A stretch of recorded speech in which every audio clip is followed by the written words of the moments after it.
இன்னொரு காரணம் ஏன் நாம் திருவசனத்தை உத்தமமாய் கையாளாமல் இருப்பது, உடனடி விளைவை காண வேண்டும் என்று நாம் துடிக்கிறோம். ஆனால் ஆண்டவர் அழகாக சொன்னார், விதைக்கிறவன் ஒருவன், அறுக்கிறவன் திங்கட்கிழமை விதைத்து செவ்வாய்க்கிழமை அறுக்க மாட்டார்கள். நாம் அப்படி நினைக்கிறோம், அப்படி எதிர்பார்க்கிறோம். விதைக்கிறவன் ஒருவன், அறுக்கிறவன் இன்னொருவன் என்றால் இடைப்பட்ட காலம் 1 மாதமாக இருக்கலாம், 2 மாதமாக இருக்கலாம். குறுவை என்றால் 3 மாதம், நெடுங்கால பயிர் என்றால் 6 மாதம். இப்படி நிறைய நேரம் உண்டு. இந்த 2 விதைப்பதற்கும் அறுப்பதற்கு இடையிலே ஒரு பெரிய இடைவெளி உண்டு.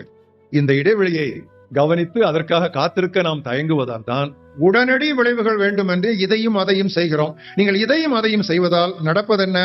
திருச்சபைக்குள் ஈசாக்குகளை பெற்றெடுப்பதற்கு பதிலாக இஸ்மவேல்களை பெற்றெடுக்கிறோம். நம்முடைய திருச்சபைகளிலே இஸ்மவேலுடைய எண்ணிக்கை ஈசாக்குகளை விட கூடிக்கொண்டே போகிறது. அதனால் தான் ஊழியக்காரருக்கும் மேய்ப்பர்களுக்கும் இவ்வளவு தலைவலி. அதிலே பிரச்சனை என்னவென்றால், இஸ்மவேலும் ஈசாக்கை போலவே தான் இருப்பான். ஏன் தெரியுமா?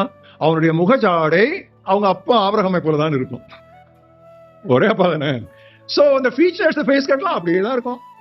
அது மட்டுமல்ல, இஸ்மவேலும் விருத்த சேதனம் பெற்றவன் தான். இஸ்மவேலும் விருத்த சேதனம் பெற்றவன் தான். முகபாவனை ஈசாக்கை போல இருக்கும், விருத்த சேதனும் ஈசாக்கை போலவே பெற்றவன். அங்கதான் அந்த பிரச்சனையே வரும். இதெல்லாம் இந்த அவசர கதிகோலத்தில் செய்கிற காரியங்களினால உண்டாகுது. அதுதான் ப்ராப்ளம். குறிகளை நியமித்து விட்டு இவ்வளவு நாளைக்குள் இத்தனை பேர் வர வேண்டும், இத்தனை திருச்சபைகள் கட்ட வேண்டும் என்று சொல்லும் பொழுது நீங்கள் குறைமாத குழந்தைகளை பெற்றெடுக்கிறீர்கள். Lot of miscarriages, sometimes abortions also. ஏன்? டார்கெட் எப்படி முடிச்சணும்? அப்படி நடக்காது. It's a miracle. மறுபிறப்பு ஒரு அற்புதம், அறுவடை ஒரு அற்புதம், ஆத்தும அறுவடை ஒரு அற்புதம். அதிலே ஒரு தெய்வீக கூற்று உள்ளே பொதிந்திருக்கிறது. அதை நாம் விட்டுவிடக்கூடாது, அதை நாம் மறந்து விடக்கூடாது, அதை நாம் கவனியாமல் விடக்கூடாது. எனவே தான் பிரசங்கி அழகாக சொன்னார், உன் ஆகாரத்தை மக்களாகிய ஜனங்களாகிய தண்ணீர்கள் மேல் போடு, அநேக நாட்களுக்கு பின்பு நீ அதனுடைய பலனை காண்பாய்.